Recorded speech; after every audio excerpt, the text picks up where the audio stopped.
Hello friends, स्वागत है आप सभी साथियों का एक स्मार्ट स्टडी यूट्यूब चैनल पर। तो साथियों, आज इस क्लास में सामान्य विज्ञान के क्वेश्चंस करेंगे और आपको बता दें कि डेली आपको सामान्य विज्ञान का एक सेट मिलने वाला है और जीके जीएस का एक सेट और करेंट अफेयर्स का एक सेट। तो इन तीनों सेटों को आपको डेली देखना है। आप किसी भी गवर्नमेंट एग्जाम की तैयारी कर रहे हैं, सभी एग्जाम्स के लिए हेल्पफुल होंगे।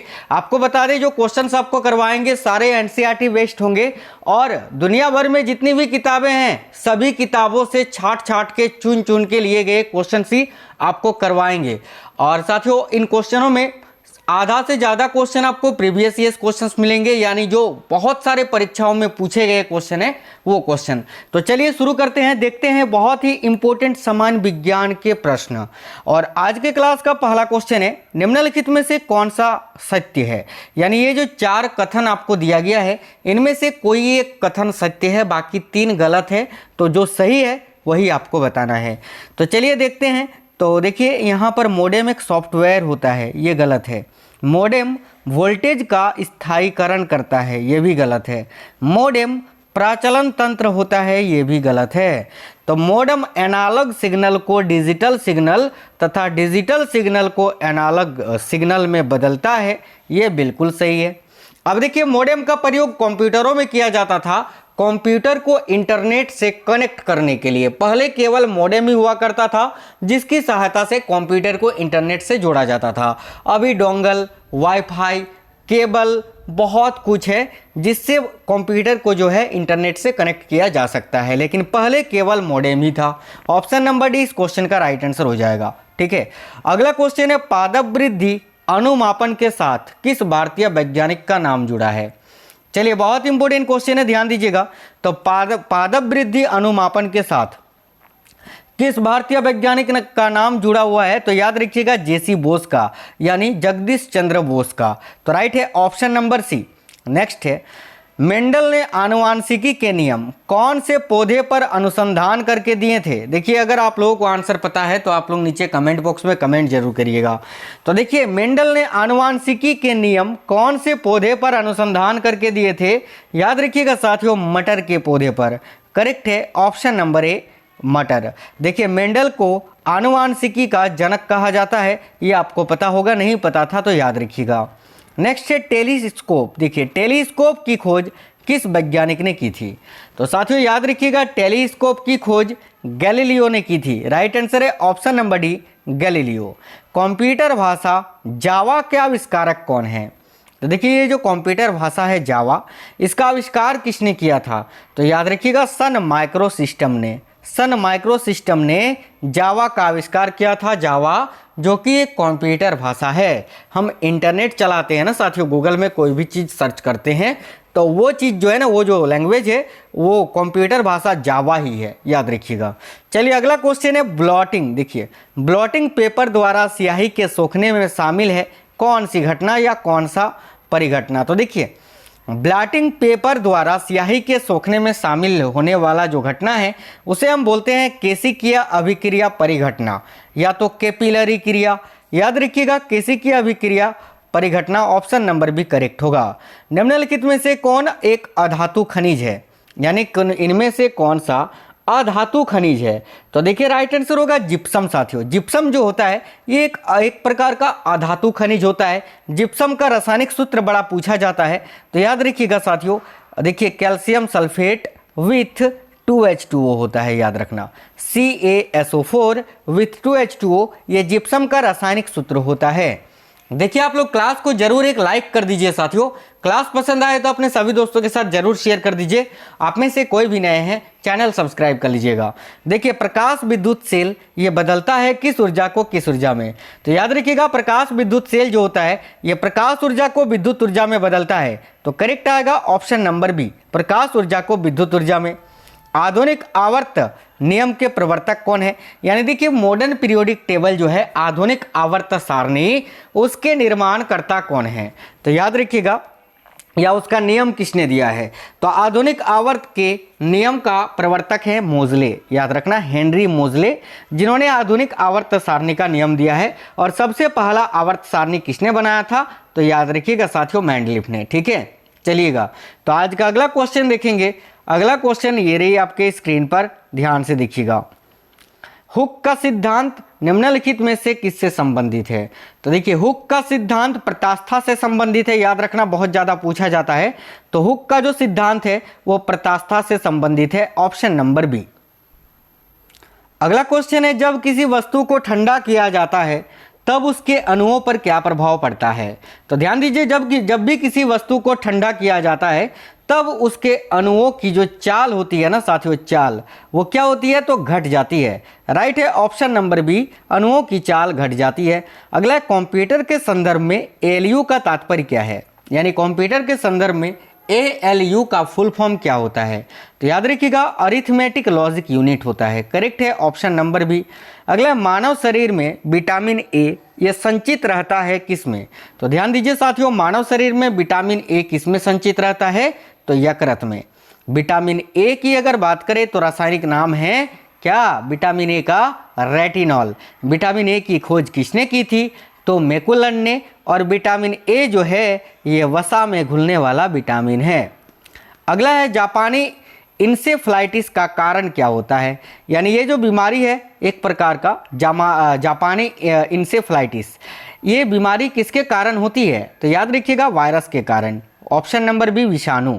अगला, किसी पिंड का भार, देखिए किसी पिंड का भार किस प्रकार होता है? ऑप्शन के अकॉर्डिंग बताना है। तो देखिए किसी भी पिंड का भार जो पोल होता है ना साथियों, ध्रुवों पर सर्वाधिक होता है। तो ऑप्शन नंबर बी इस क्वेश्चन का राइट आंसर होगा।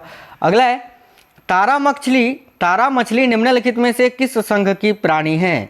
तो याद रखिए तारा मछली जो है वह किस संघ का प्राणी है? तो इकाइनोडर्मेटा संघ का। ऑप्शन नंबर डी करेक्ट है, इकाइनोडर्मेटा। बिजली के बल्ब से हवा पूरी तरह से क्यों निकाल दी जाती है? ध्यान दीजिएगा, बिजली के बल्ब से हवा पूरी तरह से क्यों निकाल दी जाती है? याद रखिएगा टंगस्टन जंतु के उपचयन को रोकने के लिए। Option number A correct answer होगा। अगला क्वेश्चन है साथियों, देखिएगा जलते हुए पेट्रोल की पानी नहीं, या माफ करना यार, पेट्रोल को है ना, इसको थोड़ा को पढ़ना। तो जलते पेट्रोल को पानी नहीं बुझा पाता है, क्यों? तो देखिए इसका राइट आंसर होगा ऑप्शन नंबर सी, अपने सापेक्ष कम घनत्व के कारण पेट्रोल जो होता है वो पानी में तैरने लगता है, इसीलिए जलते हुए पेट्रोल को पानी से नहीं बुझाया जाता है। अब देखिए जो आग पेट्रोल से लगती है वो कैसे बुझती है? तो झाग वाला अग्निशामक का प्रयोग करके, याद रखना। नेक्स्ट क्वेश्चन है, मोटर गाड़ी के रेडिएटर को ठंडा करने के लिए पानी का व्यवहार किया जाता है, क्यों? तो राइट आंसर होगा ऑप्शन नंबर ए, क्योंकि पानी की विशिष्ट ऊष्मा अधिक होती है। अगला क्वेश्चन है, ट्राई नाइट्रोबेंजीन क्या है? तो साथियों याद रखिएगा ट्राई नाइट्रोबेंजीन जो है एक प्रकार का विस्फोटक होता है। ऑप्शन नंबर डी विस्फोटक। अगला है, गैसोलीन के नमूने की गुणवत्ता का पता कैसे लगता है? तो याद रखिएगा गैसोलीन के नमूने की गुणवत्ता का पता इसके ऑक्टेन संख्या से पता चलता है। याद रखिए ऑक्टेन नंबर से। कीड़ों के अध्ययन को क्या कहते हैं? तो देखिए कीड़ों के अध्ययन को एंटोमोलॉजी कहा जाता है। साथियों याद रखिएगा ऑप्शन नंबर बी। मॉर्फिन किससे प्राप्त होता है? तो देखिए मॉर्फिन किससे प्राप्त होता है? याद रखिएगा जड़ से। ऑप्शन नंबर सी जड़। नेक्स्ट है, फ्यूज तार का क्या गुण होना चाहिए? तो देखिए फ्यूज वायर जो होता है, फ्यूज का तार, उसका क्या गुण होना चाहिए? तो साथियों उच्च प्रतिरोध वाला तार होना चाहिए। वो फ्यूज का तार, उसका प्रतिरोध जो है वो उच्च होना चाहिए। Option number D. वायुयान निर्माण में निम्न में से कौन सी धातु प्रयुक्त होती है? यानी हवाई जहाज बनाने में कौन सी धातु प्रयुक्त की जाती है? तो याद रखिएगा palladium. Option number C palladium correct है। स्टेथोस्कोप ध्वनि के किस सिद्धांत पर कार्य करता है? तो साथियों याद रखिए क्वेश्चन बहुत ज़्यादा पूछा जाता है। तो स्टेथोस्कोप जो होता है ये ध्वनि के किस सिद्धांत पर कार्य करता है? याद रखिएगा परावर्तन के सिद्धांत पर। अगला है, मानव शरीर की सबसे लंबी हड्डी कौन सी होती है? तो देखिए मानव शरीर की सबसे लंबी हड्डी होती है फीमर, जो कि जांघ में पाई जाती है। सेकंड के लोलक की काल अवधि कितनी होती है? तो याद रखिए सेकंड के लोलक की काल अवधि होती है साथियों 2 सेकंड का। कितने सेकंड का? तो 2 सेकंड का। करेक्ट है ऑप्शन नंबर बी। अगला क्वेश्चन है, मानव के श्वेत रक्त कणों का व्यास कितना होता है? तो याद रखिएगा मानव में जो श्वेत रक्त कण होता है WBC ल्यूकोसाइट्स, देखिए इसका जो व्यास होता है वो कितना होता है? तो 0.007 मिलीमीटर करेक्ट है ऑप्शन नंबर ए। अगला क्वेश्चन है प्राथमिक रंग कौन कौन से हैं। तो देखिए जो प्राइमरी कलर होते हैं प्राथमिक रंग वो होता है RGB यानी रेड, ग्रीन और ब्लू, यानी लाल, हरा और नीला। करेक्ट है ऑप्शन नंबर ए। गैसों के विसरण नियम का उपयोग होता है किसमें। तो देखिए गैसों के विसरण नियम का उपयोग होता है समस्थानिकों को अलग करने में, गैसों के वाष्प घनत्व के निर्धारण में और गैसों के मिश्रण को अलग करने में, यानी करेक्ट है ऑप्शन नंबर डी। उपयुक्त में से सभी सही है। अगला है मानव आंख दृश्य प्रकाश के जिस तरंगदैर्घ्य के लिए सर्वाधिक सुग्राही होता है वह कितना है। यानी मानव का जो आंख होता है तरंगदैर्घ्य के प्रकाश को कितने एंगस्ट्रम तक देख सकती है। तो करेक्ट आंसर हो जाएगा, याद रखिएगा 5500 एंगस्ट्रम। ए का मतलब होता है एंगस्ट्रम, और एंगस्ट्रम से क्या मापा जाता है, तो तरंगदैर्घ्य को मापा जाता है, याद रखिएगा। तो देखिए करेक्ट आंसर हो जाएगा ऑप्शन नंबर बी 5500 एंगस्ट्रम। अगला है लाइसोसोम में पाया जाने वाला या पाई जाने वाली वह एंजाइम जिनमें जीव द्रव्य को घुला देने या नष्ट कर देने की क्षमता होती है वह क्या कहलाती है।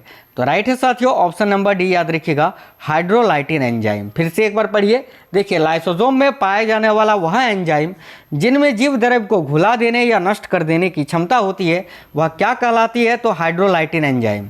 अगला है परमाणु फाइल का प्रयोग कहाँ होता है। तो साथियों देखिए परमाणु फाइल का प्रयोग कहाँ होता है, तो ताप नाभिकीय संलयन के प्रचलन में। करेक्ट आएगा ऑप्शन नंबर डी। भोजन का ऊर्जा में परिवर्तन कोशिका के किस भाग में होता है। तो याद रखिएगा भोजन का ऊर्जा में परिवर्तन कोशिका के किस भाग में होता है, तो माइटोकॉन्ड्रिया में। करेक्ट आएगा ऑप्शन नंबर डी। नेक्स्ट है द्विनाम पद्धति के प्रतिपादक कौन है। तो भाई देखिए द्विनाम पद्धति के प्रतिपादक हैं लिनियस, याद रखिए ऑप्शन नंबर ए। अगला है दो वस्तुओं के मध्य कोणीय दूरी मापने के लिए कौन सा यंत्र प्रयुक्त होता है। तो याद रखिएगा बहुत इंपॉर्टेंट क्वेश्चन है ये।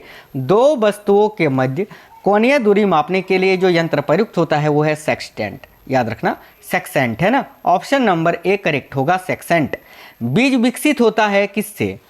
तो देखिए बीज जो होता है वो बीजांड से विकसित होता है, किससे, तो बीजांडों से। Option number B.